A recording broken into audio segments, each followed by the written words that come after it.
Hello guys, and you're welcome. In this tutorial, I'm going to show you how I go about creating walks. So let's begin. The first thing I do is to gather a reference. So I have the Animator Survival Toolkit by Richard Williams, and I also have other references I found online. Finding a walk cycle isn't difficult, but the most important thing is you'll have 1,000 references, but until you sketch and sketch, you're not really going to get that feel or that hang of it. So that being said, a walk cycle, according to Ken Harris, he said a walk cycle is the first thing to learn from. He said learn walks of all kinds because they're about the toughest thing to do right. So that's one thing about walks.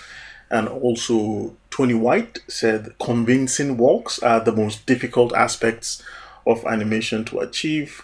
It says, but once you've mastered that art, you're not going to forget it. So have I mastered it? Nope. Am I trying to? Yes. Will I get there? Of course, definitely. So I'm using Opentoonz for the animation, but you can use any other tool. The reason why I'm using Opentoonz is because it's free and open source. You don't need to pay for anything. You just have a quick go at it. But before then, I just wanted to show a few of my sketches. So I actually warmed up a lot. Each time before I do these, I usually warm up my hands a lot to those sketches, and my daughter also helped me in this process. So that's just one thing, by the way. So always get your reference, get a piece of paper, sketch. If you don't like digitally sketching, sketch on the paper and scan it and bring it in. But here I'm going to create a new scene. So I have Opentoonz open.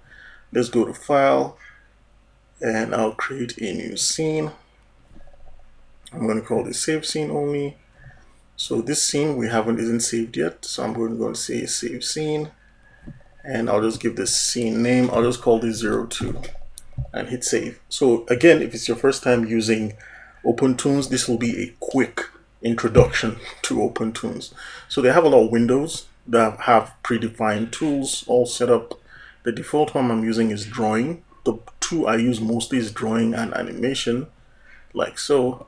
And at the bottom here, you have your timeline. This large view is your viewer, and this is where you can create a sketch. To create a sketch, you need to create a layer, and they call them levels in Opentoonz. So here in between these two, I'm going to create a new raster level. I'm going to call that background, and I'm going to hit OK. Now you can see we have this. I'll just click on this and call this BG, and I'll create another one. And I'll hit OK, and I'll quickly double click on it to give it a name. So I'm just going to call it our walk cycle. So on the background layer, right here where it says raster on this view, I'll click on raster and I'll choose the first brush, and I'll go back to the pencil tool, and this is just what I'm going to be using. The size is on 1. I'll just set this to 1 so we can have a nice whole number to work with. And for some reason, I really like the natural feel. I'm using the eraser now, so this is just the eraser, and I'm just going to erase what I just did real quick and switch over to the brush tool. So on our background layer, I'm just going to drag a nice smooth line right here. I might just thicken that and go over this a little bit. I'm also using a Wacom tablet, so you might notice, I don't like that double line. So I'll just quickly undo that and try to create a nice even plane. I think that's totally fine, just so we can see this. And I'll hit in between to lock this. So on our walk layer, this is where I'm going to start sketching out that walk. So I'll just go over here at the center. And one good way to simplify the difficulty in creating a walk cycle is to separate the top half of the human walk from the bottom half. So basically from the waist up, I'm not going to be worried about the head, the torso, or the arms. I'm going to be worried just about the legs. That's going to simplify the process and make it a bit easier to manage. And when you're through with this, you can begin to add the arms and follow the same process. So here, I'll just sketch the torso, and I might do a few sketches. And remember, this is not just, I'm not trying to make a very clean and perfect animation right here. I think this is just totally fine. And make sure I'm on the walk layer, because you might be on the wrong layer. And the reason why I locked this background layer is if I try to draw it to tell me it's locked. So that means we're actually on the wrong layer. So I'll click on the walk layer and make sure we are here on the walk layer. And I'm going to darken it a little bit just so we can clearly see this based on our monitor differences. So I'm going to do the right leg and the left leg, basically the leg that is facing us and the leg further away. So I'm going to do the right leg and left leg. So let's just do the extreme positions. Basically, what's the highest point or the maximum level that leg is going to be. So for the first one, we'll do what is called the contact. Basically, that's where the leg contacts the ground. So this is it. This is our contact position, like so. Again, I'm just darkening it so that it's easily seen. So this is going to be our further leg, the leg that's further away from us. So I'll just use the eraser a bit and just wipe out, say, this section here and go back to our pencil because I want to extend the other leg from this section right here. And this leg is going to be this is going to be our left leg, or the leg that is actually facing us. And to differentiate that, what we're going to do is to just add a little bit of shading on one of the legs. So the leg that we want to be further away, which is on the other side, I think we can just add a little bit of shading to that leg. So I'm just going to shade this one right here. It doesn't have to be 100% shading, but just to indicate that this is the leg that's further away.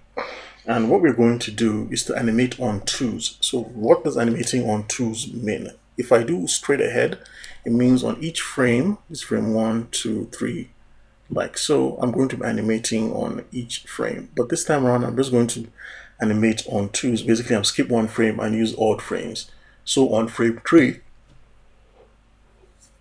5, 6, 7, and 9. So let's go over to frame 9, and what we're going to do is to swap the legs. Basically, it means this character has completed one walk step, right? So one step.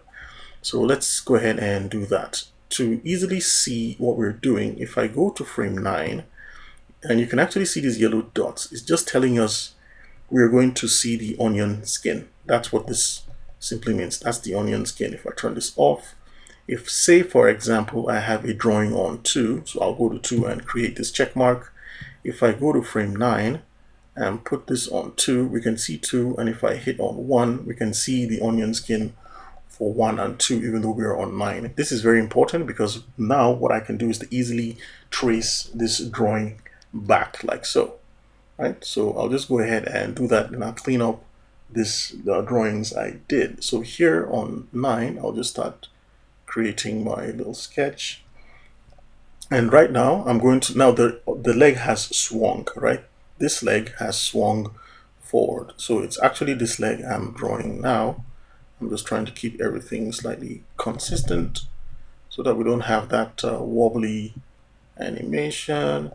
And right here, so this leg, and then for this leg, since it's going to be behind, I'll just darken this a little bit.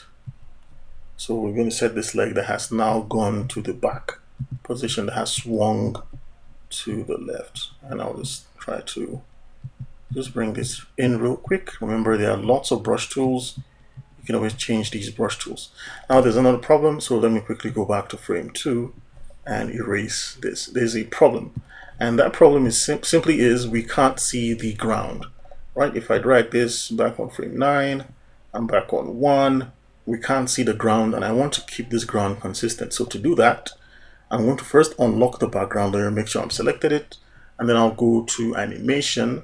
And here we have our background. Click on 1 and drag this to say, let's just drag this to 19.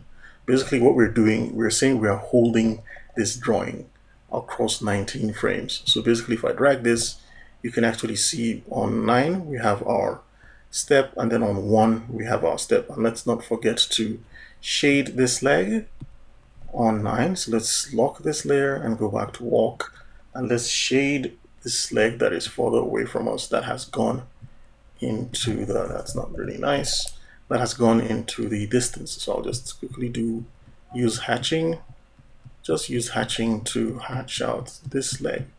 So it means, and I'll get rid of the keyframes. So it means this leg is now here.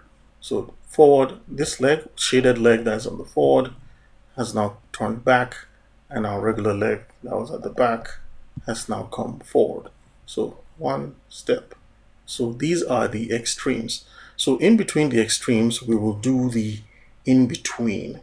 So let's go ahead and the breakdown point rather. So it's the step in between these two steps, and this is called the passing position.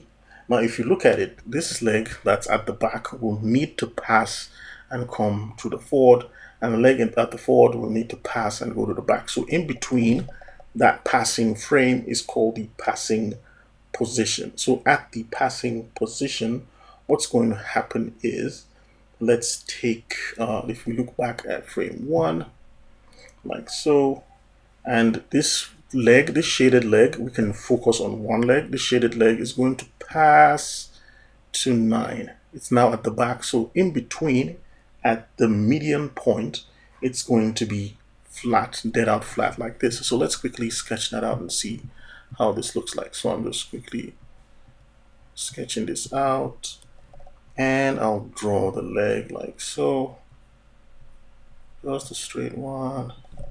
And let's not forget our arc, and this is just going to be here like this. So this is our shaded leg, so I'll just do a little bit of hashing just to show it's the shaded leg.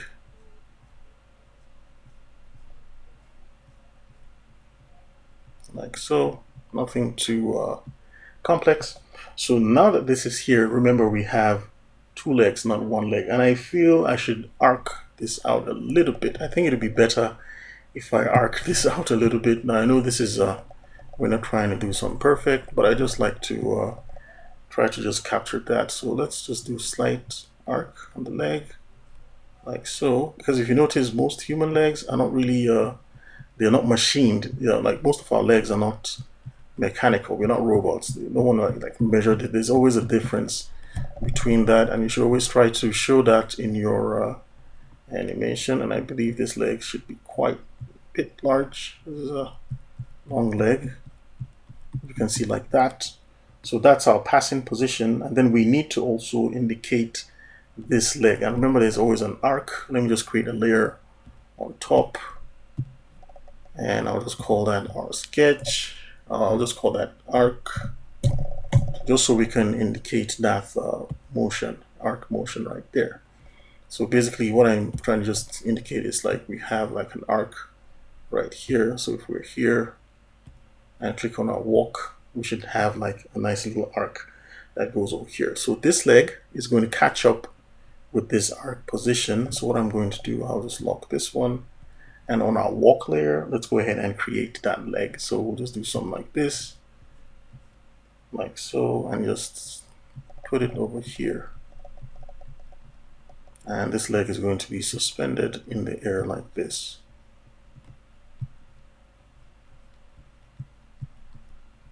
Right, something like that. And what I want to do is just use the eraser and clean in between these spaces. So I'll just make this slightly smaller, and then just clean up this leg, because remember this leg is in the front, so we cannot see this content right here, like so. And I'll hide this arc layer. So if we just quickly slide this, we can see what we're doing with our arc layer. We need to hide it, so we can have a drawing here. We can still see our arc. Okay, good. We're not seeing our arc now. So we have our walk like so.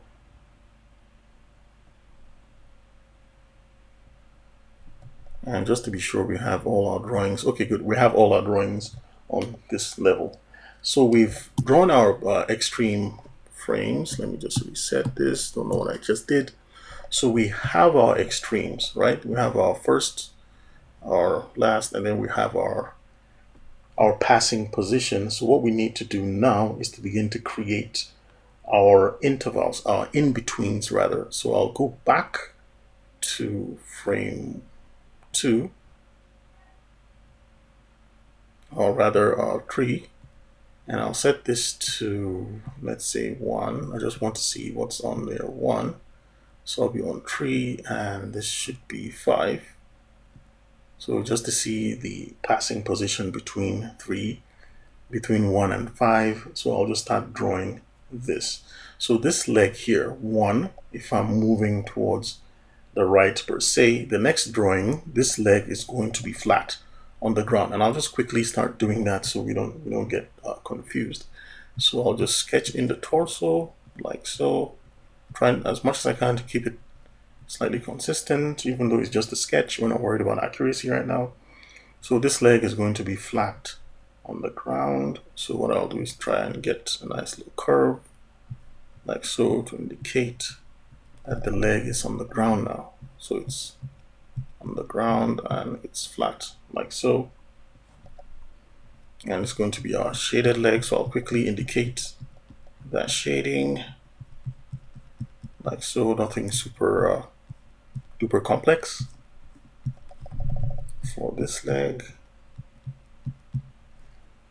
And then remember, this leg at the back is going to start picking up before it goes to this position here. So it's going to start picking up. So remember 5, this is where on frame 3, 5 is our passing position for this leg.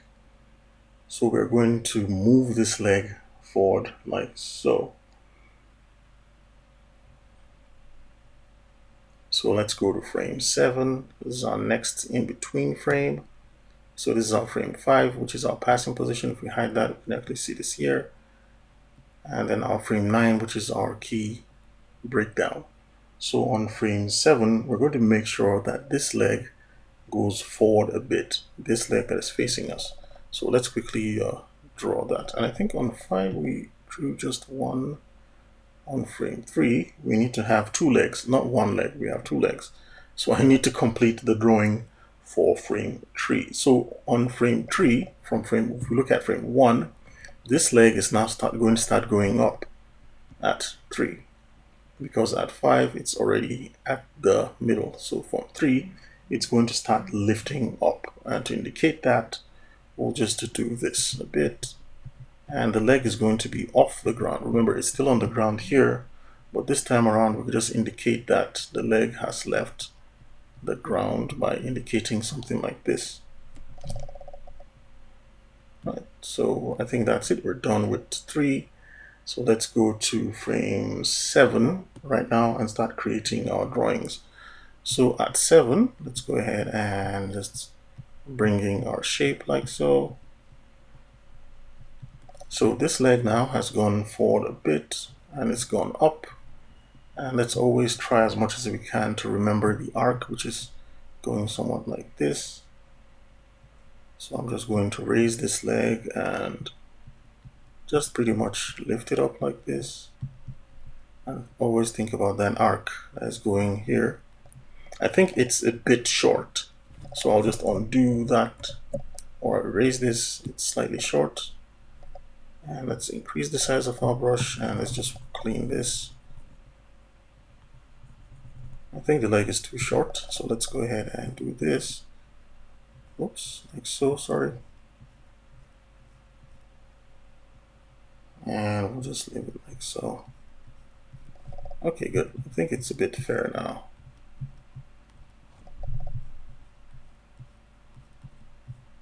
Yeah. And then for the back leg of our 7 position, if we look at our 5, our passing position, touchdown 7, 5, and you can always, kind of like pan your drawings just to see what we're doing. So 5, it's here, 7, it's gone up. So if the back leg is here on 5, so on 7, our back leg is going to be in this position as well. So let's just quickly sketch that out.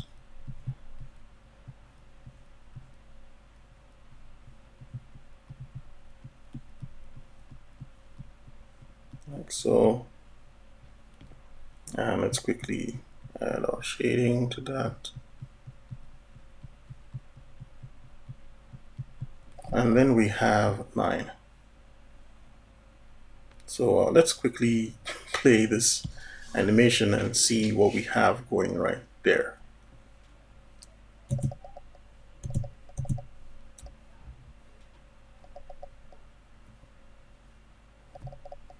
So I clicked on animation. I'll just turn on the cycle.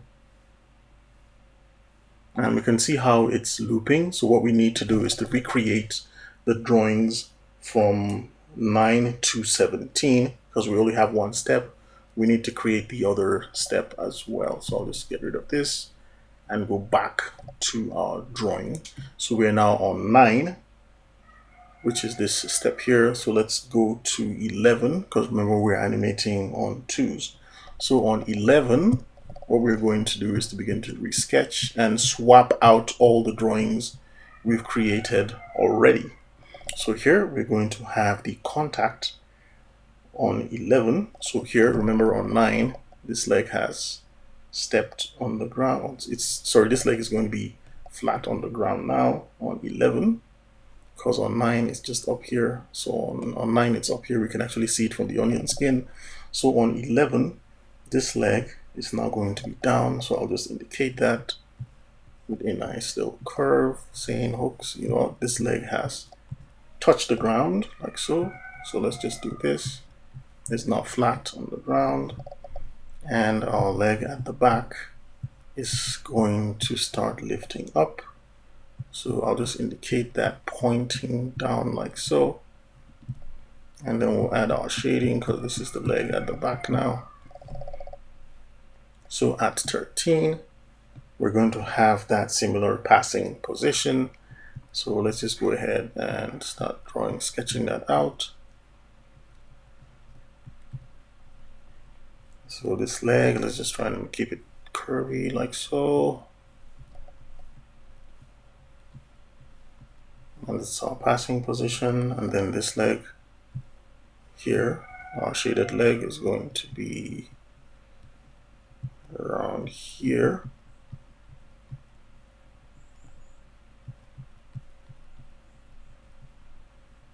And I will quickly just shade that to indicate that leg.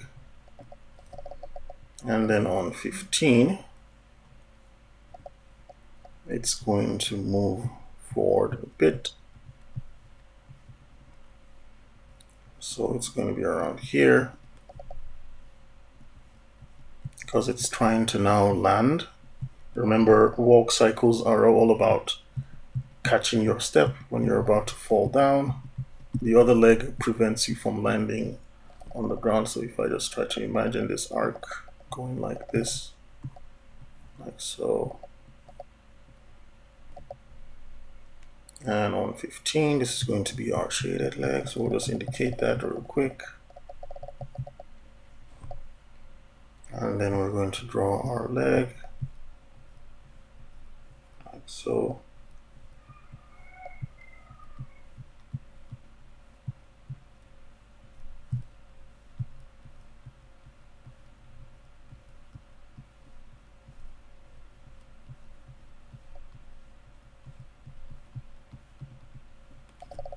And then on 17, we're pretty much going to end up where we've started. So 17 and 1 are going to be pretty much the same thing. So 17, and if I wanted to see that, I'll just click on here so I can see what I have on 1. So I could just quickly trace over what I have on frame 1. So I'll just go ahead and do this.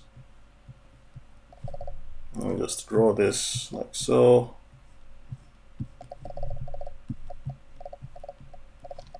And then here, just draw this leg back to that initial position.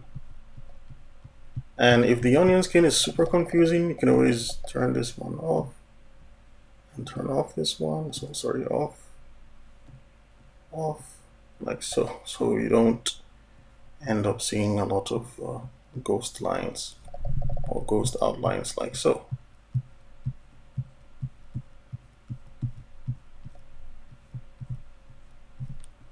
All right, so with this done, let's go ahead and switch over to animation, where we can I just like seeing it on animation because it gives me an idea of where these frames are.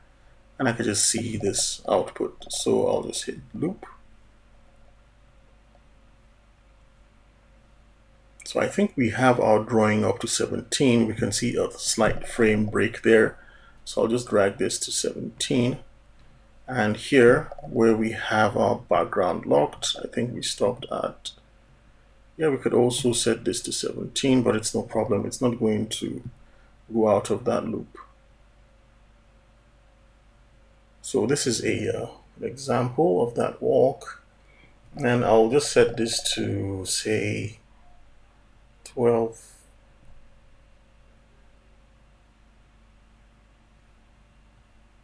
We'll try send this to 18.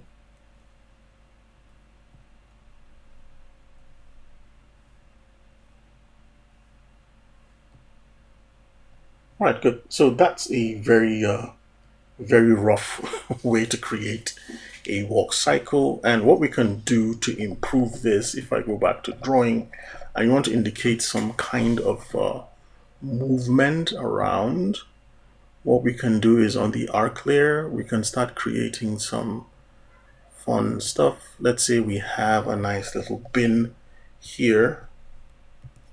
So we'll draw a nice bin, and then on frame 3,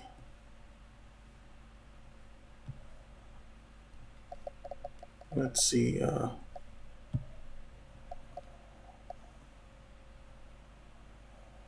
So this is just showing everything. I don't want to show all the onion skins. So from 1, like so. So on 3, we'll just put this bucket here. And then on 5, we'll place it here. Now this is going to indicate that the movement is very fast. And this is just for testing purposes. 5, 7, say our little bucket is now here. So we'll go to 9. And we'll just place it here. And our bucket is going to be so wobbly because I am not taking my time to make it quite accurate. So 13, our bucket has gone off the screen. So let's test it out now. So if I go to animation and press play and set this to loop. So it gives us an idea. We can actually see, we can actually watch this, like this guy is actually moving forward because things are moving in the opposite direction. So basically what I mean is our character is going here, but the objects are actually going over here. And the more objects you add, it will make it quite interesting. Let's say we have a little pole here at 1 and at 3. Our pole is now here. And at 5, our pole is now here, like so. At 7, our pole is now here. At 9, our pole is now this, let's say here, like so. So if we set that loop again, you can actually see it's giving us that idea. And I don't like those arrows. I think I left those arrows at a specific frame. I think this is it. If I get rid of this, we can actually see where I have. Okay, it's actually not here. Ah, there it is. It's on frame 8. So I'll just use the eraser and clean these. Just so we have something super basic here. So we can just play that and see this loop. So again, we can make this exceptionally clean when you're ready. You can create more layers on top and then use, let's say if I wanted a clean version, I could create a new Toonz vector layer on top. So with that vector layer, what I can do is, let me go back to my drawing. And this has put it somewhere, I believe here. So with that vector layer, what we can do is now go to our raster and then choose the ink. and then try to be as precise, as clean as we can be with the ink drawing, like so. And also, if you want to render out this very short animation frame with FFmpeg installed, you could just go to render and go to output settings. You can give it a name under here. I'll just call this walk 2. And the type, we can set this not to TIFF but to MP4. And we can specify a scene where we can save this. So if I click here, you can actually see it's in my project called walks, and it's in the outputs folder. So if I click choose, this is where it's going to be rendered. So if I click render, we're going to have that animation rendered out. So thank you very much for watching. I know this is a very rough and brief tutorial, but we'll see how we can add the hands as well. And there's still a lot of things here that are totally wrong, but please just bear with me. And we're actually going to do this in a better way in more tutorials. So once again, thank you very much for watching, guys, and I'll see you in the next quick tip.